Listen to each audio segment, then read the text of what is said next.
Jadi jangan pula nanti si Dr. S mengatakan bahwa tidak menyebut paksa, tetapi jadi persoalan ya belum, karena panggilan kedua belum dilayangkan oleh penyidik Polrestabes Medan.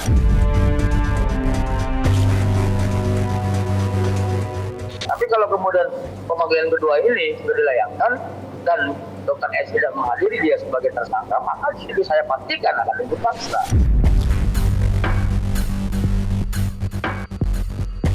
Oh, kalau sampai sekarang aku nggak ada rasa udah undangan ya untuk aku ya.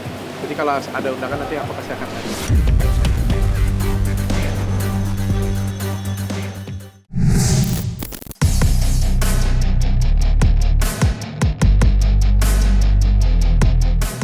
Kepastian nasib Doktif dalam kisruh dugaan pencemaran nama baik yang dilayangkan oleh seterunya, Dr. Andreas Henry Situngkir, masih menjadi teka-teki yang belum terjawabkan hingga sampai saat ini. Seperti apa kelanjutannya, serta seberapa besarkah potensi Doktif akan diseret ke jeruji besi, semua masih melebur satu menjadi sebuah misteri. Namun yang mencolok perhatian, belum lama ini telah berhembus kencang sebuah isu miring yang menyebut Doktif akan segera dijemput paksa. Mengingat pihak kuasa hukum Dr. Andreas menjelaskan bahwa Doktif telah mangkir dari panggilan perdana sebagai tersangka. Lantas, seperti apakah pihak Dr. Andreas menyikapi isu jemput paksa dari Doktif? Serta bagaimanakah pula bantahan Doktif?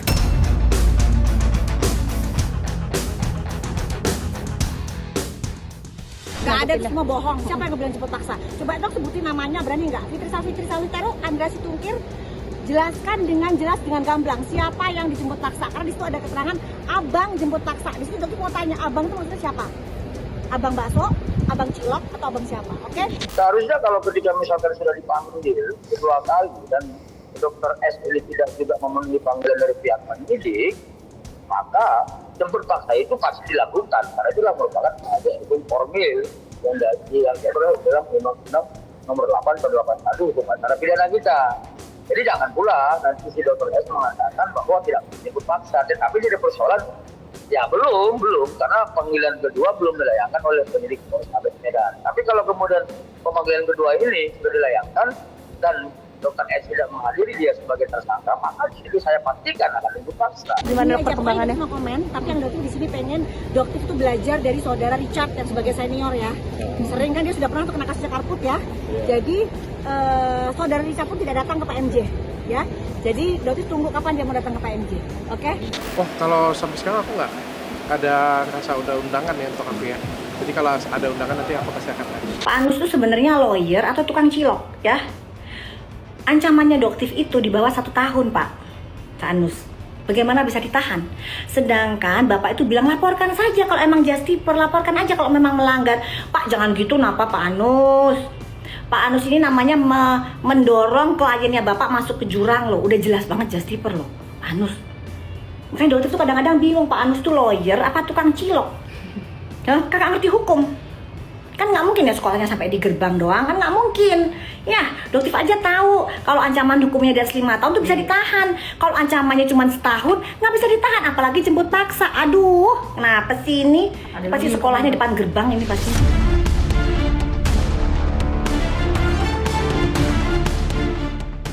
Kepastian dari perkara antara Doktif dan Dr. Andreas yang tak kunjung terjawab tentunya memancing rasa kecewa dari banyak pihak. Khususnya pihak kuasa hukum Dr. Andreas Henry Situngkir yang sudah menanti-nantikan kejelasan kasus ini sejak lama. Mirisnya lagi, belakangan ini kekecewaan mereka semakin dibuat menjadi-jadi. Pasalnya, pihak penyidik Polresta Medan disebut-sebut belum juga melakukan pemanggilan kedua terhadap Doktif yang sudah berstatus tersangka. Padahal pemanggilan pertama sudah dilakukan lebih dari 1 bulan yang lalu. Lantas seperti apa luapan kekecewaan pihak kuasa hukum Dr. Andreas? Mungkinkah pula mereka menduga kalau di balik layar terdapat upaya menghalangi penyidikan?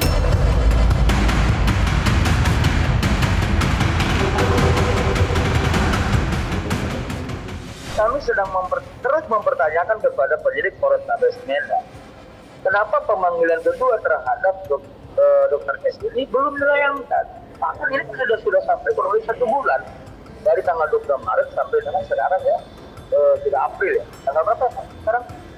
28 ya? 28 April, Bang. Nah, itu baru 1 bulan. Ya, nah artinya ini kan sudah sangat menurut kami tidak normal lagi gitu. Karena salah satunya kami menganggapnya tidak lagi adalah kasus ini kan laporan klien kami Dr. Andes kan sudah menjadi pusat perhatian masyarakat. Itu pertama. Nah yang kedua, Dr. S ini sudah melakukan perbuatan pidana yang berulang. Ya, sebagaimana pasal 21 ayat 1 terhadap klien kami Dr. Andes Sikir, ya kemudian klien kami Dr. Mufid juga yang sudah melaporkan dokter ke Polres Jaksel dan kepada pihak-pihak lain. Jadi saya pikir tidak ada alasan dari pihak penyidik Polres Jaksel untuk tidak dengan segera melayangkan. Pertama dengan waktu yang sudah terlalu lama, kemudian dengan adanya perbuatan-perbuatan atau perlakuan yang brutal dari Dr. S ini yang menyerang terus, ya sebagaimana pasal yang sama, yaitu pasal 27A terhadap klien kami dan pihak-pihak lain. Kalau aku tidak berharap apa-apa, aku berharap hanya hukum di Indonesia itu harus tegak lurus. Jadi kalau memang salah, ya salah, kalau tidak, ya tidak. Gitu. Jadi tidak bisa juga yang salah dibenarkan, yang benar disalahkan. Itu jangan seperti itu.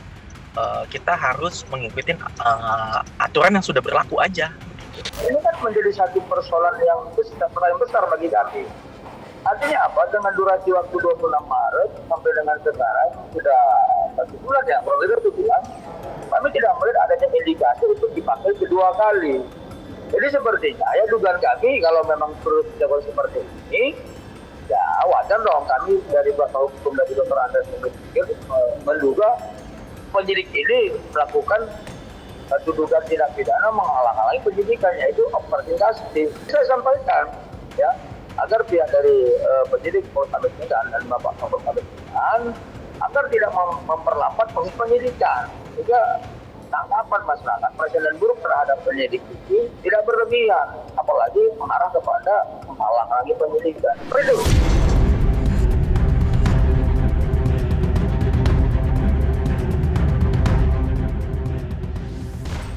Tak dapat dipungkiri, dalam perputaran kisruh dugaan adanya sindikat mafia skincare, sosok Doktif memang tidak pernah jauh dari perkara hukum. Seperti diketahui, selain berhadapan dengan Dr. Andreas Henry Situngkir, Doktif juga tengah berjibaku dalam aksi saling lapor dengan Dr. Richard Lee. Bermula dari aksi Doktif yang mereview salah satu produk milik Dr. Richard. Perseteruan mereka kini berbuntut panjang hingga kemana-mana. Dalam beberapa kali kesempatan, Doktif bahkan tidak pernah henti-hentinya melemparkan sindiran pedas ke arah Dr. Richard. Lantas, seperti apakah pesan Dr. Richard di tengah polemik skincare yang semakin berkepanjangan?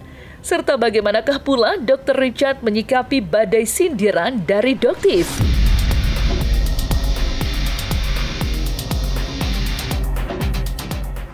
Overall mungkin sama Doktif ada komunikasi apa gimana dok? Nggak ada komunikasi. Lucu sih saya ketawa, sunat saya aja diurusin dia. Nah, kalian masih percaya kah dengan omongan seperti itu? Masih percaya kah dengan omongan beliau? Kalau Doktif pribadi, disclaimer, Doktif tidak percaya sedikit pun omongan yang keluar dari mulut dia. Ya, Badan POM aja bisa dia bantah.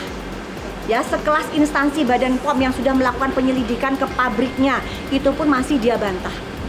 Jadi ya maaf aja ya untuk DRL, Doktif tidak percaya sedikit pun apa omongan kami. Kan kita mau usaha, mau berbisnis ya nggak apa-apa, tapi kan jangan sampai menjatuhkan orang lain, jangan sampai menjelekkan orang lain, itu aja sih. Aku juga pernah nge-review jelek untuk orang lain ya, nge-review bahan berbahaya untuk orang lain. Tapi kan sekedar review, that's it. Aku cuma pengen kasih tahu, kayak misalnya kayak gini ya, ada narkoba. Aku sebagai dokter boleh dong aku review, narkoba ini bahaya loh, jahat loh. Tapi cukup sampai di sana sih, nggak perlu aku sampai spill yang ngejualnya neneknya siapa, sudah disunat atau belum, agamanya apa, emaknya bagaimana. Ya kebencian aku nggak sampai di situ, aku cukup sampai narkobanya berbahaya. Bagi aku, that's it, cukup sampai di situ. Itu narkoba loh yang jelas berbahaya. Ataupun lagi misalnya ada orang yang misalnya melakukan hal yang kita nggak suka ya, kan kita boleh ngomong, aku nggak suka nih dengan orang ini, menurutku ini salah. Tapi menurutku sudah sampai di situ aja ya. Kalau sampai terus-terusan, ini kayaknya bukan lagi edukasi deh, membenci ini namanya. Ada kebencian ini namanya. Kayak kita boykot pokoknya. Ini kayaknya sudah kebencian deh. Cukup kita kasih tahu bahwa ini salah. Bahkan bahan yang ada merkuri aja, aku nggak pernah ngomong kita boykot barang-barang. Ya udah, kalian sudah tahu itu berbahaya, kalau sih mau pakai ya resiko tanggung sendiri. Itu kan tugas edukator, aku pikir ya seperti itu ya. Untuk DRL, pesan Doktif, jadilah pribadi manusia yang bertanggung jawab ya. Jangan menjadi pribadi yang mencela-mencele ya, atau menggiring opini yang buruk, menuduh Doktif tidak kooperatif, sementara kamu sendiri tidak kooperatif dengan tidak mendatangi panggilan ke Polda Metro Jaya. Kasihan teman-teman wartawan udah pada nungguin di sana.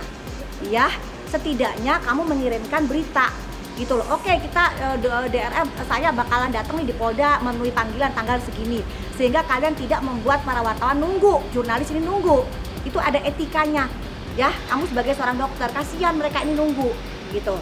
Jadi kalau pesan Doktif, ikuti, datangi panggilan Polda Metro Jaya, itu instansi loh ya. Jadi kamu adalah manusia yang tidak kebal hukum. Jadi jangan merasa kamu adalah manusia yang kebal hukum ya. Tidak ada yang manusia kebal hukum, termasuk kamu DRL ya. Ikuti prosedurnya, datangi kantor Polda Metro Jaya dan berikan keterangan ke publik, berikan keterangan ke jurnalis dengan gagah berani, dengan gentle, dengan lantang dong, kalau perlu pakai kopiah dan sorban ya.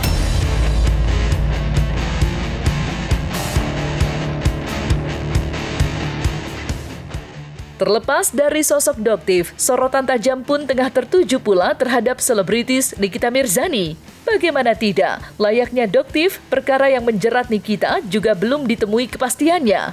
Yang menarik, hal itu sampai memancing spekulasi liar yang menyebut Nikita akan segera dibebaskan dari penjara.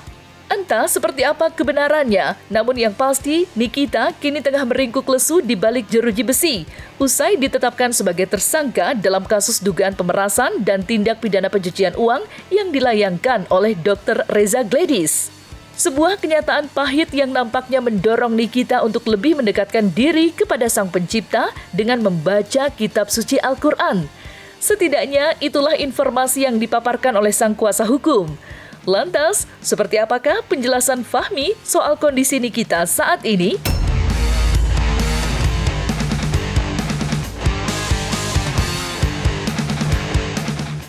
Kalau kondisinya alhamdulillah sehat walafiat ya. Dia dalam keadaan sehat, lebih banyak ibadah. Jadi beberapa kali pas saya besuk dalam rangkaian untuk kepentingan proses hukum, di mana saya memerlukan tanda tangan dia beberapa berita acara, termasuk kasus yang lain. Itu saya lihat dia lagi betul-betul konsentrasi untuk menghatamkan Al-Quran, tapi dengan membaca Al-Quran dengan huruf istilahnya tanpa tajwid ya menurut saya ya, tapi mungkin bahasa yang lebih gampang, bahasa Arab gundul ya istilahnya ya, mungkin istilah itu yang lebih gampang. Itu yang saya sendiri mungkin kaget gitu loh ya, kok dia bisa menguasai, dia bisa membaca dengan tanpa tajwid. Kalau menurut saya ya dia belajar, itu konsentrasi itu. Gimana nih, lu mau ngaji dulu deh bang, abang nggak usah lama-lama sini. Itu dia bilang. Ya udah, saya bilang karena memang saya nggak perlu lama. Udah tanda tangan dokumen, udah dia aktivitas dengan kesehariannya lebih banyak ibadah sekarang, lebih banyak untuk menghatamkan Al-Quran. Itu yang disampaikan kepada saya, ya alhamdulillah. Saya dengar NM sekarang rajin sholat, puasa, dan itu saya dukung. Terus membantu orang di luaran, saya dengar ya. Mudah-mudahan itu merubah pikirannya untuk berpikir lebih baik. Ya manusia kan pasti mengalami hal-hal, jadi perubahan, apa yang terbaik yang dia lakukan, seperti itu. Mungkin dia berdoa, semoga doanya dikabulkan, banyak akan terjadi sesuatu, itu pasti. Pasti di saat orang yang didolimi berdoa, insya Allah doa-doa orang yang didolimi itu makbul, pasti akan diijabah sama Allah. Seperti itu. Kemarin saya ketemu dia,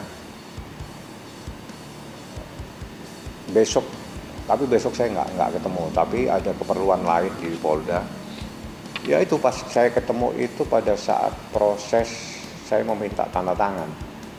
Nah, saya lihat kok, aku bentar aja bang ya, aku lagi ditunggu nih, aku mau selesaiin, aku mau mengaji, mau belajar. Siapa nih, ada yang khusus biar saya nggak salah membaca, jadi didatangkan. seorang guru ngaji mungkin ya. Atau saya juga nggak tahu.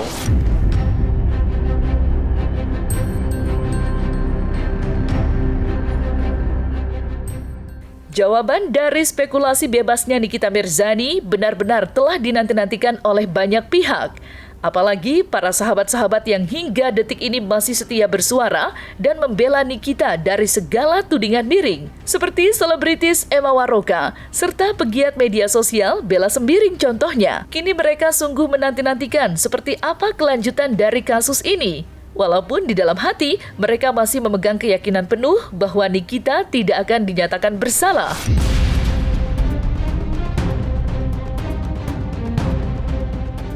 Loh, kalau gue sih bilang itu nggak bersalah. Dari kapan tahu udah ngomong kayak gitu sampai gue dihujat-hujat sama banyak orang. Ya mohon maaf ya, namanya kita punya pendapat kan masing-masing. Menurut aku tuh nggak bersalah.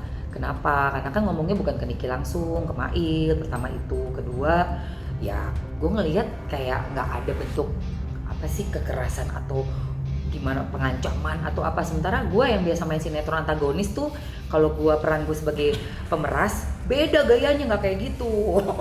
Gue bikin nggak betekuk kayak apa betekuk lutut, nggak bekutik, nggak betekuk, nggak berkutik deh pokoknya. Kalau nggak jam 12 siang nggak ada habis tuh semua sekeluarga gitu. Makanya ini kan aku tuh pengen denger dari para ahlinya deh, ahli bahasa, ahli ITE gitu ya. Pokoknya para ahli yang bisa melihat situasinya ini tuh sebenarnya bisa digolongkan sebagai apa. Nah kan itu kan perlu bukti-bukti juga. Ini mau dibawa kemana kasus Niki, tau gak sih fans? Jangan bilang nanti tiba-tiba hari Selasa ada press con. Masa udah sampai mau akhir perpanjangan penahanan ini?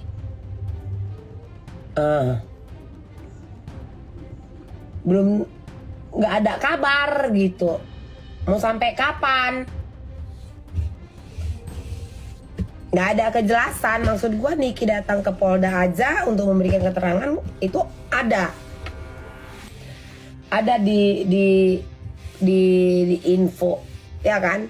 Tanpa kalian sadari yang koar-koar untuk kasus orang lain yang kalian elulukan, dia itu lagi kerja. Dia itu bukan dari hati, dia itu lagi kerja.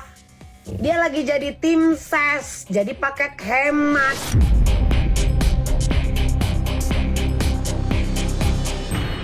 Nah, selesai sudah Cumi Lovers. Saksikan terus Cumi Camp In Depth, kabar lengkap, mendalam, dan akurat dari narasumber terpercaya.